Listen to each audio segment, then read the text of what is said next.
আগে দেখলেন জুবিন গর্গ বলে আসামের একজন গায়ক, যার গান ছোটবেলায় আমরা অনেক শুনেছি।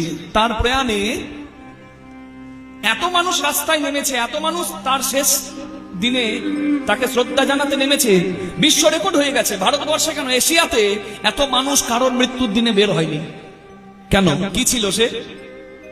সে তো কিশোর কুমার নন, লতা মঙ্গেশকরও নন, অনেক হয়তো তার নাম এখানে শোনেনি। কিন্তু মনে রাখতে হবে, মানুষের মাঝে দিয়ে যায় যারা দেবতার পরিচয়, মানুষ তারা তো নয়, মানুষ তারা তো নয়।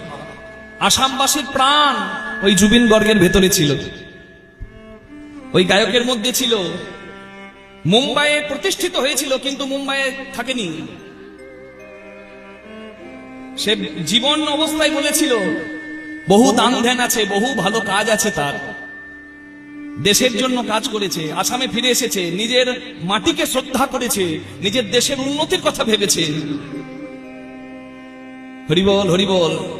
তাকে জিজ্ঞাসা করা হয়েছিল যে আপনি তো মুম্বাইয়ে থাকতে পারেন, আপনি বড় হিন্দির গায়ক। বলে আমি যে দেশের রাজা সেই দেশে থাকবো। মরছে তো সবাই, কত এলো আর কত গেল, কিন্তু আমি যেদিন পৃথিবী থেকে চলে যাব, আমার জন্য লক্ষ লক্ষ কোটি কোটি মানুষ রাস্তায় বের হবে। সত্যি হয়ে গেল তাই। মাইকেল জ্যাকসন, যার মৃত্যুর দিনে সব থেকে বেশি লোক হয়েছিল, পৃথিবীর 4 নম্বর হয়ে গেল যার মৃত্যুতে এত বেশি মানুষ জড়ো হয়েছে, এত মানুষ কেঁদেছে। তাহলে বলুন, মানুষের জীবন আর পশুর জীবনের যে কথা আমি বলছিলাম, তাহলে কর্মের মাঝে পরিচয় আছে।